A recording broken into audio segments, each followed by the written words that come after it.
You're listening to The EJ Adler Show, only on LA Talk Radio.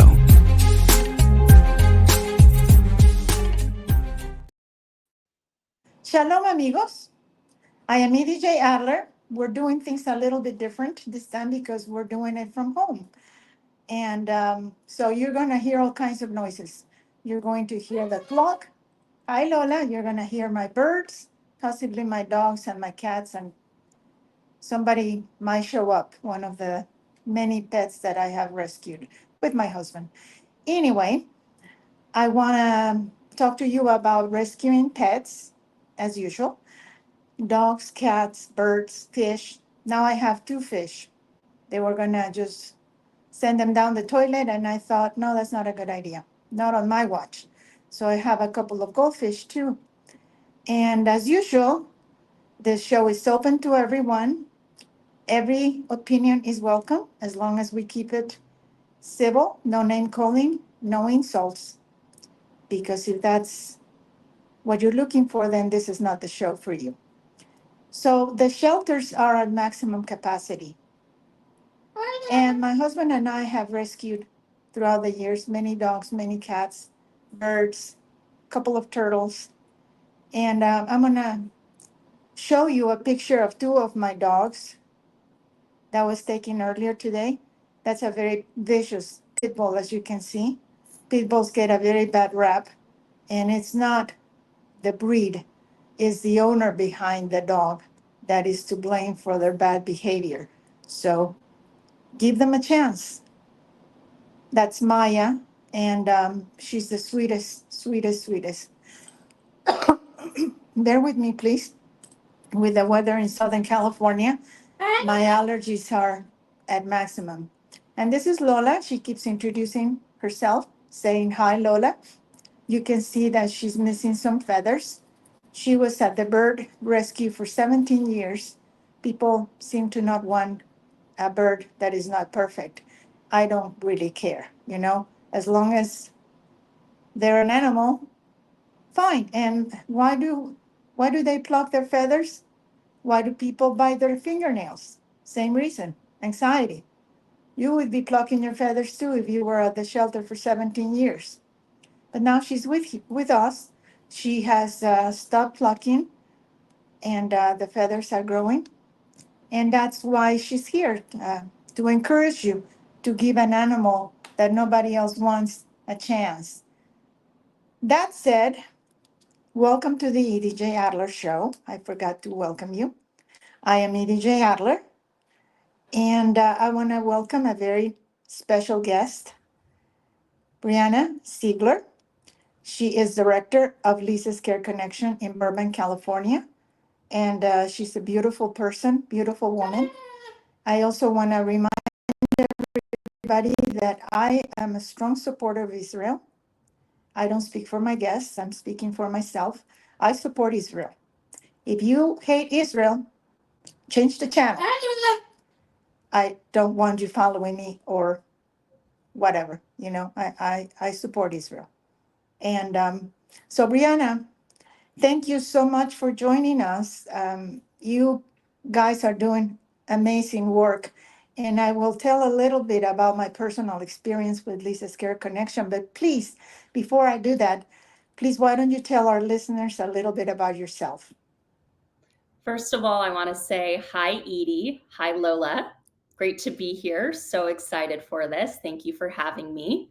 For the listeners out there, I first met Edie several months ago through Leeza's Care Connection when I came on as the new managing director.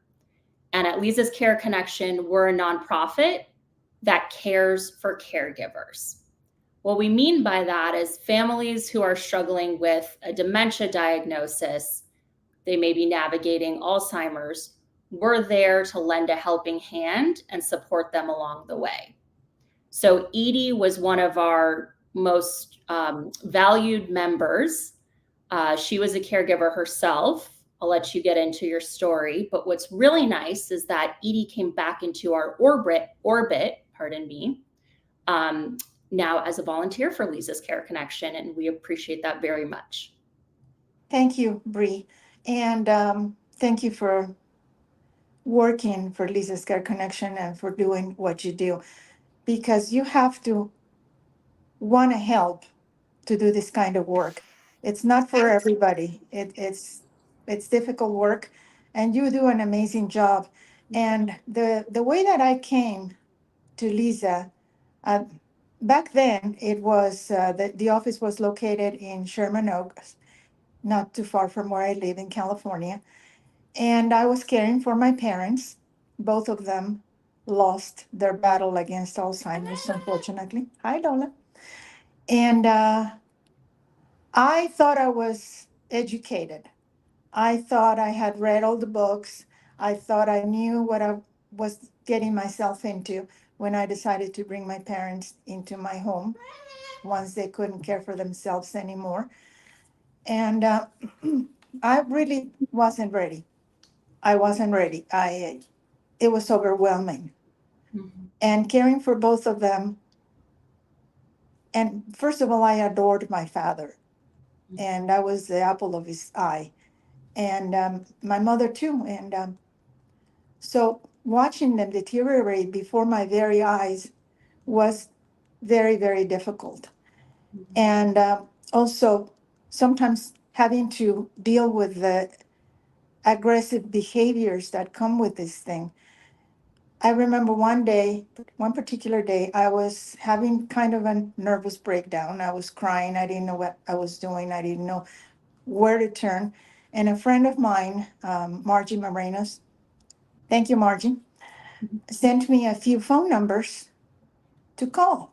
So the first two on the list I called, and one of them was never answered the phone. The other one said that they were at max capacity and they couldn't help me. I said, I'm calling one more number and that's it. I'm done. I don't know what to do anymore. So I called the number, and the phone was answered right away. And I'm crying, totally losing it.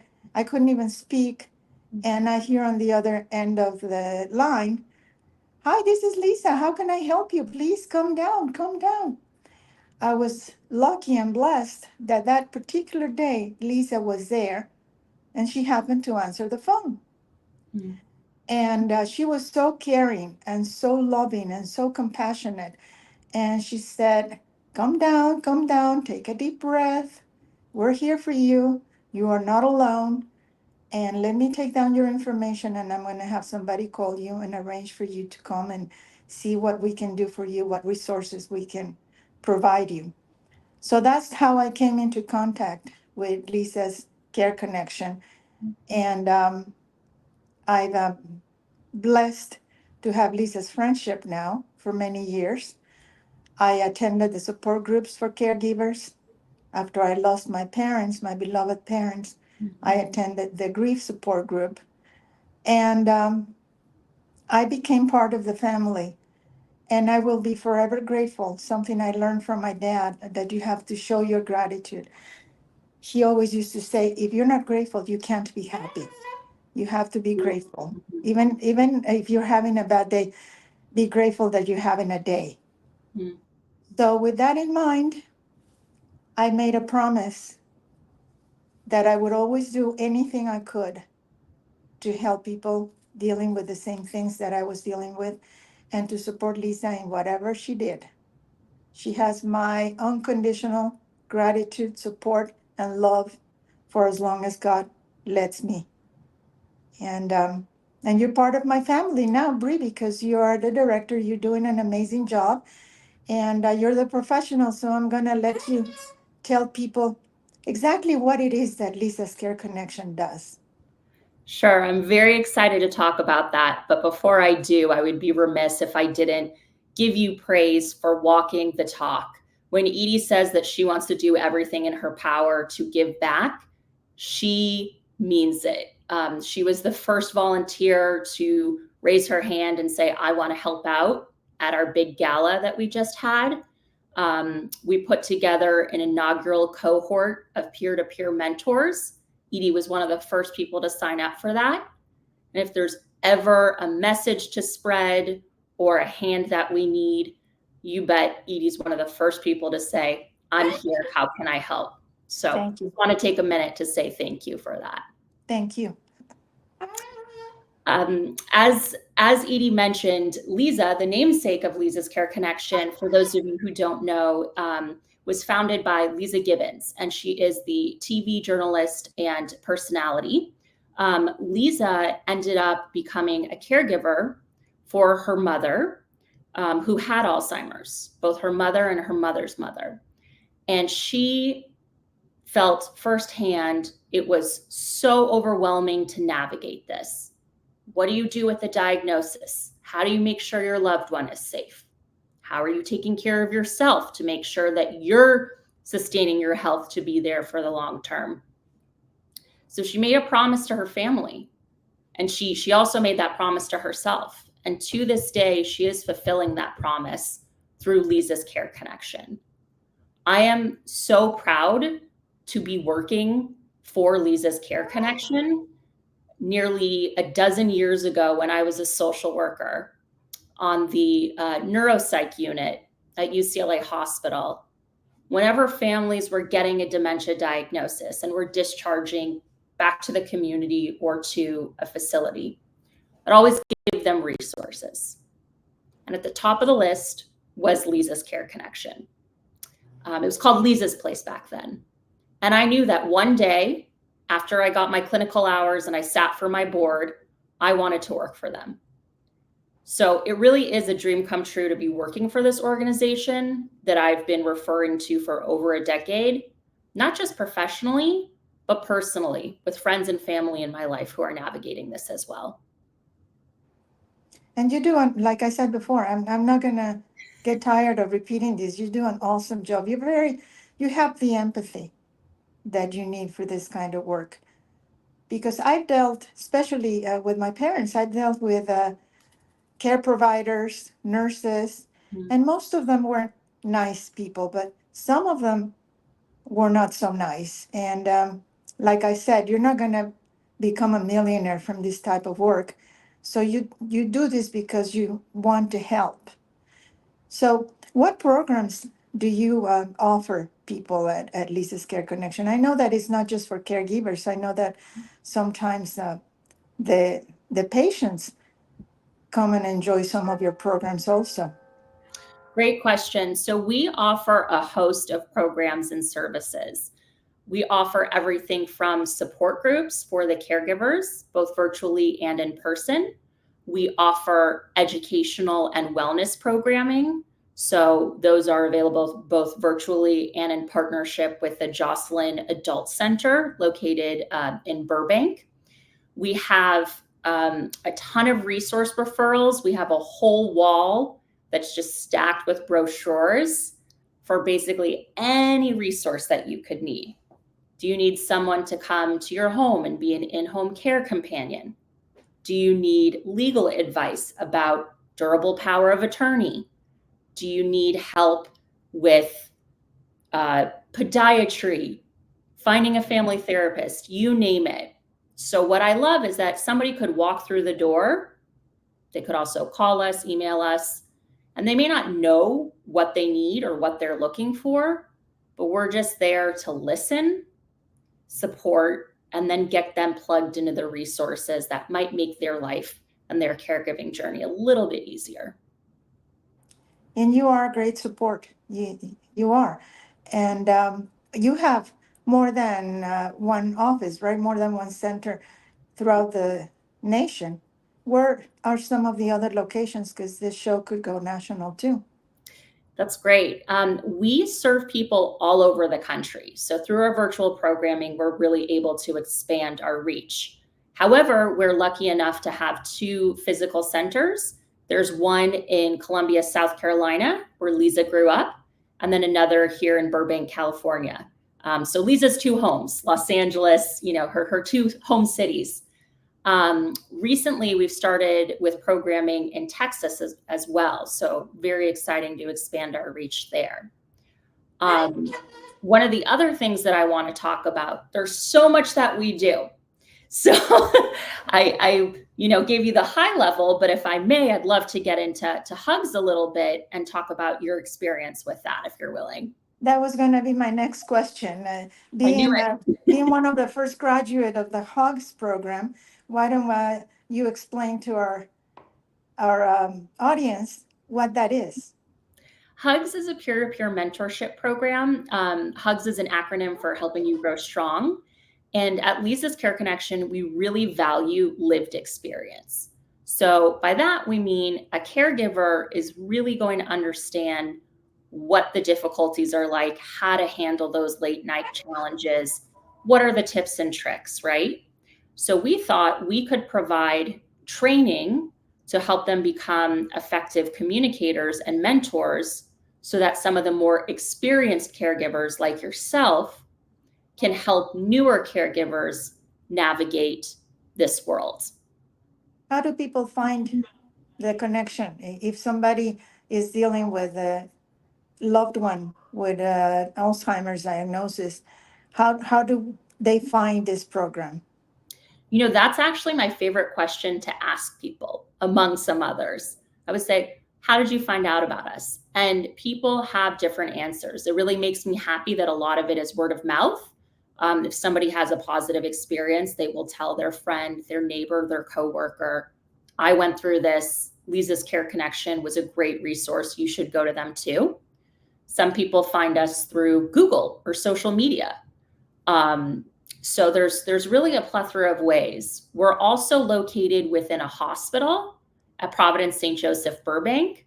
So we have the benefit of being in a medical center where we get referrals from doctors and social workers, nurses in the hospital. So we can actually go and meet with them in their room before their loved one discharges. Very nice. Let's talk a little bit about Alzheimer's and dementia. Mm-hmm. People ask me, what's the difference? And I usually say, well, dementia is like an umbrella term, like much like cancer.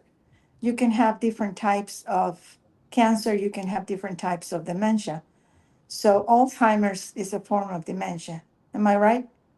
You said it exactly how I would describe it. Don't have anything to add. So when should people get concerned? What kind of behaviors should be kind of like a red flag to take their loved one to the doctor and have them evaluated? So what you're asking about is warning signs to look for. These can range from having trouble with word retrieval, sort of mixing words. You may say bed instead of table. Both of those are items of furniture, but for example, you mean to say one thing and you say another.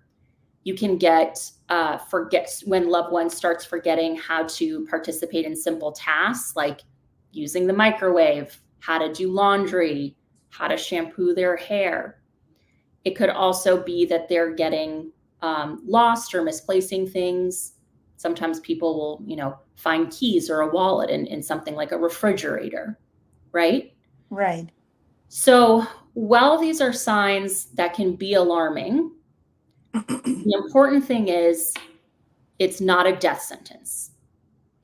Going to the doctor and getting an evaluation, there are multiple ways that they test them, and there's even brain scans that they can do to confirm the diagnosis and figure out what type of dementia they have. And based on that, you can create and collaborate on a care plan about how to slow the progression of the disease. And dementia is not always deadly, is it? Dementia, Depending on the type of dementia that people are diagnosed with, it's not always fatal diagnosis, is it? so dementia is not something that is curable. It is a progressive disease, but the rate at which it progresses varies from person to person. So somebody could receive a dementia diagnosis and then live with dementia for over 10 years, right? So the term, terminal or fatal, we think of it in terms of cancer, like, oh, there's this expiration date, and it's a lot more complex and nebulous with a dementia like Alzheimer's. Right. One of the things that my mother started doing that I noticed, but I didn't really pay attention to it, she started collecting tissue, Kleenex. She had Kleenex all over the place. She had pockets full of tissue. She would put it under her when she was sitting, all over the place. But she gave me an explanation that made sense at the time. When I asked her, why do you need so many Kleenexes? And she said, oh, it's because my nose gets runny and I don't want to, I want to have it handy. Mm-hmm. So I didn't pay attention to that. Well, first of all, you can't beat yourself up. You know, if she gives a reasonable answer, it sounds, you know, you took it at face value. It made sense. It's really common for people with dementia, especially in the early stages, when they have something called MCI, mild cognitive impairment. They have these compensatory behaviors and they create narratives that rationalize their irrational behavior. So people like your mom who are really high functioning prior, it's really scary to them when they start to realize something's not right. My cognition is a little off. So the majority of people aren't going to raise their hand and say, I think I may have dementia or I need some help here. They're going to start doing things to compensate for the difficulties that the dementia creates. Right. Yeah. What is sundown? What is that called? I forget what it's called. Sundown blues. Yeah. Yeah, so it's this phenomenon that's tied to your circadian rhythms. Are you familiar with the term circadian rhythms? Can get Yes, kind of yes. But you can explain, for not everybody might know what it is. So your circadian rhythms are tied to your body rhythms and sleep hygiene and how that affects your physical and mental health. So when the sun goes down, thus the name sundowners, it can be really disorienting and disruptive to the circadian rhythm. So people's symptoms can get a lot worse. Somebody who seems, you know, relatively okay during the day with dementia, once the sun goes down, can become more irritable, agitated, confused. They may not want to take their medication or eat their dinner or get ready for bed or brush their teeth. You know, we call dementia the thief of memories. That's what Leeza likes to say. And it's so unfair. It's such a cruel disease. It is. I don't know whether that's something you experienced with your family, with your mother or father. Did they have any sundowning? My mother did. My mother did, yes. I call it the monster that kidnaps your brain and loses you in the labyrinth of your mind. That's what I call Alzheimer's. Wow. Excuse me. And President Reagan called it the long goodbye. I call it the long, painful goodbye. Because you lose your loved one much, much sooner than you lose their physical body. And having someone like you and the other people at Lisa's Care Connection, it's a blessing. It really is. So I want to encourage everybody who is watching or listening. If you're dealing with this, if you think you might be dealing with something, if your loved one starts to do something that seems a little off, maybe it's nothing. Maybe it's a medication they're taking, but why not reach out and ask for help? There's nothing wrong in asking for help. There's no shame in admitting that you can't handle this on your own. And if you have the resources, use them. Use them, absolutely use them. I so appreciate that call to action. It's really unfortunate that there's so much stigma around this disease and around caregiving for this disease. People would be less hesitant to go to an oncologist to screen for cancer or an endocrinologist for diabetes. But for some reason, maybe because it's in the brain and people can't see the brain, they're more reluctant to seek help for a dementia. Right. And I get it. It's really scary. it's really, really hard to navigate when you don't know a lot about it. And that's why we're here. We're non-judgmental. Come through the door. Our services are free. We don't charge anything for support groups, resource referrals, our programs. You know, we have this great program even called Virtual Dementia Tour, and that simulates what it's like to have dementia. I did that. Well, It's really, really scary. It's really scary. And I encourage people, if they have access to some of this, please do it. Please do it because it will help you understand what your loved one is going through. And it's important to be patient with them. Don't take it personally. Please don't, whatever is happening, don't take it personally. Don't think they're angry at you. Don't think that they're disrespecting you or ungrateful. It's the illness. And I wanted to run something by you. I think that people might be afraid of admitting dementia treatment because of the name. When you think dementia, most people think demented, and they think that it has to do with being insane or crazy or something like that. I remember the Alzheimer's Association sent, there was a news report or something, they were working on Alzheimer's. And they asked me if they could come and interview me when my mom was still with us. And one of the first questions that the reporter asked me, what would I tell someone when they say, your mother is crazy? Hmm. And I remember saying I would probably slap them. And then I would tell them to go educate themselves because my mother is not crazy. She is ill. I love your sense of humor. I love your candor. It's so refreshing, and it's important to have humor in this. You know, it's so serious and it's so heavy. So if you can find those little moments just for a little levity, that's really helpful. Um, like we were saying, you know, it's misunderstood. Even people who sometimes mean well can say things that feel alienating or judgmental. And the root word, like you said, it has certain connotations.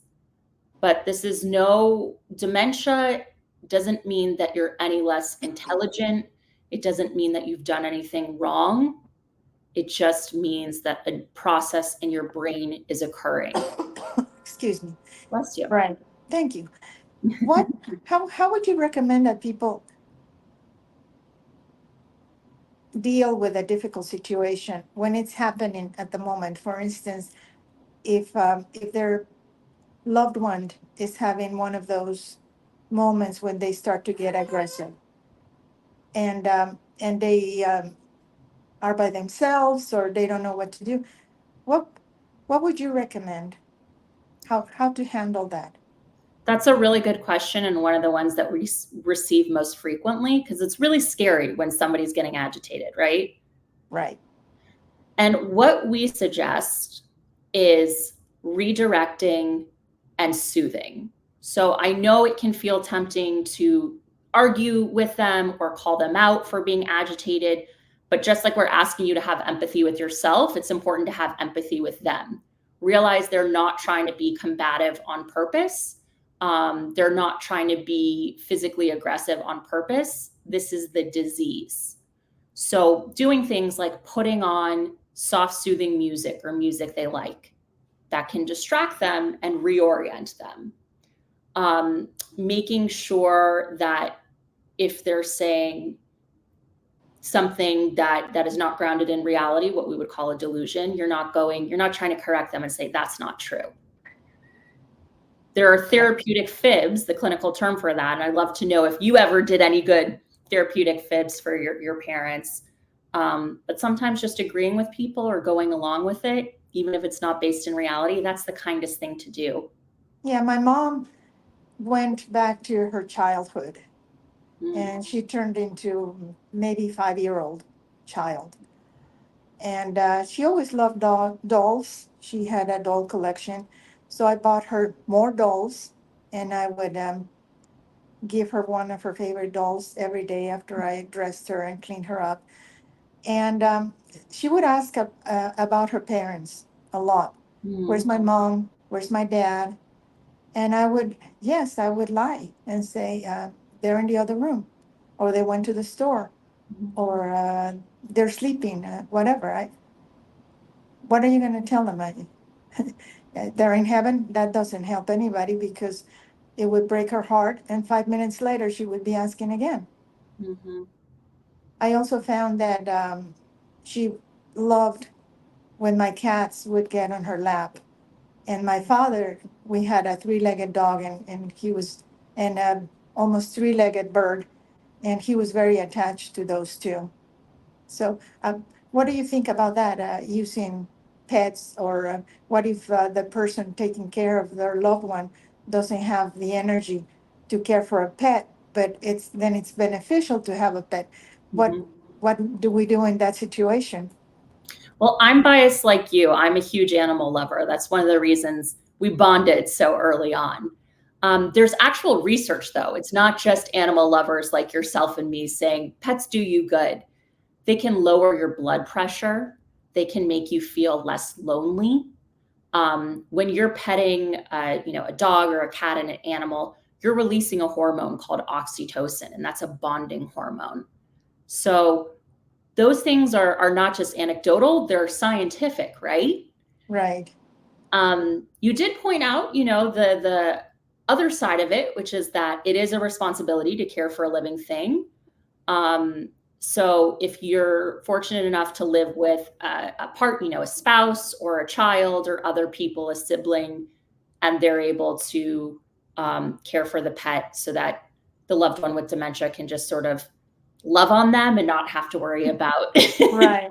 food and Right. walks and everything, that's ideal. But even for people who are in early stages who have mild cognitive impairment, if they're able to take care of themselves and an animal, then I think that that's a really, really healthy way to sort of slow the progression of the disease and make their day-to-day life better. Agreed. And if you're going to get a pet, please go to the shelter. Adopt, don't Adopt, shop. don't shop. Yes. I know Lisa says take your oxygen first. Please explain. Okay, so what do they tell you when the flight attendant is doing the emergency preparedness at the beginning regarding the oxygen mask, Put it on yourself first before you help the others. right? Right. So we don't question that. We understand if you don't put the oxygen mask on yourself first, then you may not be there to then put it on your kid, your spouse, whomever else. And while they don't question that on the airplane, they question it when it comes to caregiving. So the proverbial oxygen mask, whether that's socializing with your friends, healthy eating, working out, self-care, if you're not doing those things, you're going to burn out and you're not going to be able to be there for your loved one. It's a marathon, not a sprint. People feel guilty. Mm-hmm. I know I did when your parents need care. I didn't feel like I should go get a massage, for instance. I felt, no, I should take that time and do something else. I haven't paid the bills. Why don't I just pay the bills instead? Or I haven't done the laundry. Let's do that instead. So it's always, like you said, it's like a race, and you forget that you're in the race and you have to take care of yourself. I learned thanks to people like you, but I need you to advise people who are going through this and who may be feeling guilty. And if I take 5 minutes to just go for a little walk around the block, then that's time that I should be using to do something more productive.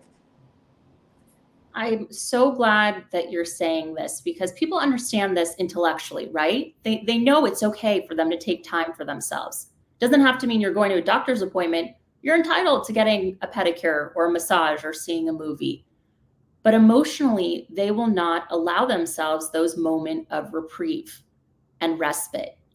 But if they're not going to do that, you start to lose yourself. Research shows that oftentimes a caregiver can die earlier than the person with dementia, just because of all of the negative effects and stress that caregiving can cause to a person's health and system. So you're not being selfish when you're doing these little things. It's actually the most generous thing that you're doing, not just for yourself, but for your loved ones, so you can be there for them. That happened to my aunt. My uncle, he was a tall man. He was about 6'2", and he rode horses, played the guitar. He was a strong man. And then he had a stroke. And his wife, my aunt, was tiny, probably smaller than I am. I'm 5'4", about 112 pounds. And she was probably smaller than I was. And this woman would take him into bed, take him out of bed, bathe him, feed him, do everything. And then she had a heart attack a few years down the line. She never complained. She never said it was too much for her, but that happened. And then my uncle was kind of left to his own, even though he had children. And why does that happen, by the way? Why does it always seem to the responsibility to fall in just one person, even if you have a bunch of family? Why does that happen? This is so common that one person ends up with the majority of the burden or the responsibility.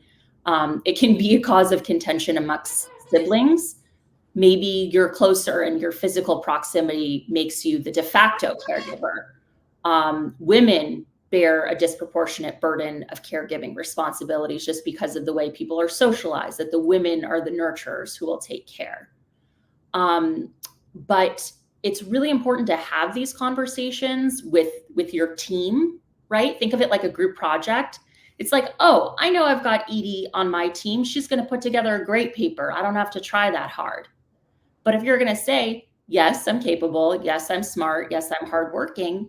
But I would like your partnership in this project, then you're establishing those expectations and the boundaries from the get-go. People aren't always going to comply, and it's not always going to be that easy. But what you can control is what you assert your needs and your expectations are. That's a very good way to put it. Excellent. Yeah. So when people go to your support groups, what can they expect? They can expect a warm welcome.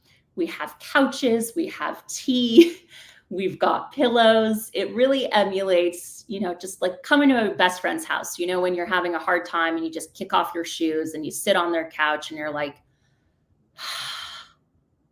that's what they can get, is that moment of you're around like-minded people who understand. They're going through it too. So while you could have friends who are well-intentioned, they may not understand it the way other caregivers would, who are actually living that experience day to day like you. Right. And while people are encouraged to share, they don't have to if they don't feel comfortable, Nope. right? Nope. Just like there's zero judgment, there's zero pressure. Sometimes we have people that don't contribute at all. Sometimes we have people who contribute once they get more comfortable. But I think even listening is therapeutic, and knowing there are other people like me going through this just makes you feel less alone, less alienated. Right. And also, you can get some ideas on how to deal with your situation. That is my favorite thing. We had a support group today. Bless you. And I love to see people coming back together. During COVID, everybody sort of shifted to virtual support groups. There's really been an appetite to come back together in person. People are trading worksheets, names of therapists, names of doctors to see. And the being in these support groups is like a treasure trove. It's like a cheat code. You get to know all the best resources, and you want to share. It's also really, really rewarding when you find something that works for you. You can share with the rest of the group because it may help someone else. Right. And whatever you say remains, like we say, when what you do in Vegas remains in Vegas or something like that. But you say at Lisa's Care Connection stays within Lisa's Care Connection within your support group, right? Exactly. So it's the the HIPAA effect, but like Vegas, what happens there stays there. We do always disclose in the beginning that if you're in danger of hurting yourself or someone else, as mandated reporters, we do need to take proper steps to alert the appropriate authorities. But that's very, very rare. Mostly it's just people, and they can say stuff. They can curse. They can say, I feel guilty that I will be relieved when my loved one passes, and things like that. It's okay. There's no judgment. This is the safe place to say that and explore those feelings. Right. How often do the support groups meet? Typically, they meet twice a month. However, what's nice is, well, those support groups, only formally meet twice a month. A lot of people are forming these little communities and families, and they're meeting outside a support group. So they're on WhatsApp together. They're in group text chains. They're meeting up and getting coffee. So while it's an hour and a half twice a month, it really has a life beyond that. And how long can people stay in the support group? We have a unique philosophy in that we don't have a time limit. So people can stay as long as they need and as long as they feel comfortable. Once their loved one passes, we do have opportunities for them to, be referred out or transition into grief groups, because that sort of setting and experience may be more relevant to them. But we never say, 3 months, 6 months, time to leave. You're the expert on yourself, and you let us know when you're ready to leave. I know that. I stayed there for as long as I needed to stay. And my dad passed away almost a year before my mom. So I stayed within the support group for caregivers, but I also joined a grief support group because, like I said before, I adore my father. And I speak in the present tense because I say love doesn't die. Yes. And some people feel weird talking about their loved one and saying, I love him, and they feel weird. And I don't. I really don't. Love doesn't die. It's going to die when I die, and maybe not even. Maybe it'll go with me. I think that's a really beautiful way to look at it. And I love how you light up when you talk about your family and your parents, and all the values that they've bestowed on you. It's just so, so apparent how much they meant to you and how much you meant to them. Thank you. Yes, they did. And I only wish that they had met you and they had met Leeza. And they did meet my husband, but they got sick very soon after I got married. So my husband never got to see them at their prime. And they were awesome, awesome people. I was truly blessed with those parents. They weren't perfect, but they were what I needed. Of course. Yeah. Of course. And it's so funny because we got to talking. I found out that your husband went to school with my aunts and uncles. He even went to the high school that I went to many years later. And it just goes to show sort of what a small world it is and how tight knit this community is. I'm so grateful you're in my life. I wish I'd met you in a different way. I wish I didn't have to meet you in this way, but I did. And I'm glad that something has blossomed out of that.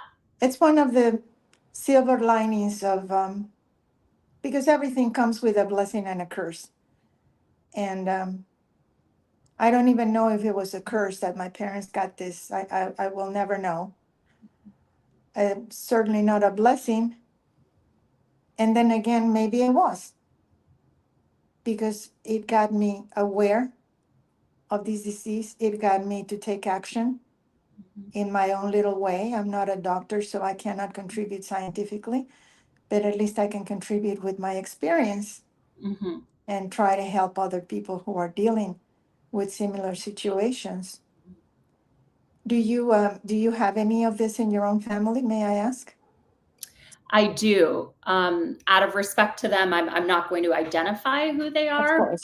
It's really, it makes me more empathetic as, my background is in social work, but I feel like it makes me a more empathetic group facilitator, nonprofit leader, to know what it's like to go through this in my family. Yeah. Yeah. I totally get it and totally understand. Yeah. And you don't have to have this in your family to have empathy for this experience. I'm really happy that more and more people are starting to talk about it in the media, even in film and television, how they're having more conversations around it. I think the more visibility we have around it, the less stigma there will be. Yeah. It's an old movie, but I highly recommend it. The Notebook. Nicholas It'll make Sparks. you cry. It'll make you cry, but it'll make you understand a little bit about this. And yeah, there are moments when people have lucidity, even throughout this. And I think it's important to remind people of that and not talk to them in the third person when they're sitting right there next to you. You have to treat them with dignity and respect, always, always. That's exactly right. I have one story that I will share about family, and that is my grandfather, who had Parkinson's, and with that Parkinson's came a cognitive decline. And just like you said, don't ignore the person next to you. They're still a living, breathing person with thoughts and emotions and feelings. I wasn't really responsive at that time or talking that much. I'd mentioned that I'd just gotten back from New York, and I would look at him when I would talk, and I would share about New York because that's where he used to live. And even though he was barely saying anything, I named a restaurant that I went to, and he said the cross street of those restaurants. And Wow. he knew. Wow. That's awesome. Yeah. So how do people find you if, let's say, somebody in Pennsylvania happens to watch the podcast, or somebody in San Diego or anywhere in the nation, and they want to take advantage of all the tools and information that you have, how do they find you? So I'm going to give my personal email and phone number. Is that okay to give here? Please, absolutely, absolutely. Okay. So if you're not in Los Angeles and you can't come by to our center physically, please call or email me. It's Brianna, BRIANNA, at leezascareconnection.org. That's LEEZAS, careconnection.org. They can also call me at 818-847-3686. And if you're in person, we're located in 1 South at Providence St. Joseph in Burbank. Come on in. We're open Monday through Thursday, 10 to 4. We love walk-ins. We love when people come in. We'll give you food. We'll give you a comfy couch to sit on. No judgment. Let us, just take the load off and let us take care of you. They'll give you a hug if you need one. Give the website again, please, because people, if they didn't catch it, give it again, please. Leeza's Care Connection. So it's LEEZASCAREConnection.org. And your phone number? And the phone number is 818-847-3686. And it makes me so happy that you didn't give up, that you called that third number on your list. And that's one of the things that I love is you're not going to get an answering machine, a call center. You're going to get a real warm person on the other side of the line that's there to help you. You might even get Leeza, like I did. Right. Yeah. You might. Well, we're coming to the end of the show, Bree. I feel like we just started. I could talk to you. I know it goes fast. I want to thank you for everything that you're doing to help people. I want to thank you for coming to Leeza's Care Connection and sharing your talents and your experience with those of us who need it, and for supporting my dear friend Leeza. I adore her. She's awesome. She's as kind and generous and good-hearted as she is beautiful in the outside. world's best boss. And she's not the kind of person that just puts her name on something. She is in the weeds, doing the work, meeting with the community members. We're constantly talking throughout the week, just watching how involved and authentic and sincere Leeza is. It's just so inspiring. Do we have any fundraisers coming up? So Edie was our greeter in beautiful black tie attire, she and her husband Neil, at our big annual gala that just happened in the fall. And that is our senior prom. So it's an intergenerational senior prom for everybody from 18 to 100 plus. And we promoted it on the show. Yes, thank you for that. So we'll be having that again next year. So I know it's a ways away, but get excited. Keep that on your calendar. And we're also hoping to have, a community bowl-a-thon in the new year. But the great thing is, you don't need to wait for a fundraiser. You can always donate to Leeza's Care Connection. If you go to the website, there's a donate button. We're funded through grants and donations. So it's really thanks to the generosity of, supporters like you and the listeners that allow us to provide all of our services at no cost. Again, thank you for your information. Thank you for your friendship. I am honored to now call you my friend. And I'm going to see you very soon. Thank you for coming to the EJ Adler Show. And give Leeza a big hug. I'll give her a big hug. Thanks again. You. Bye, Lola.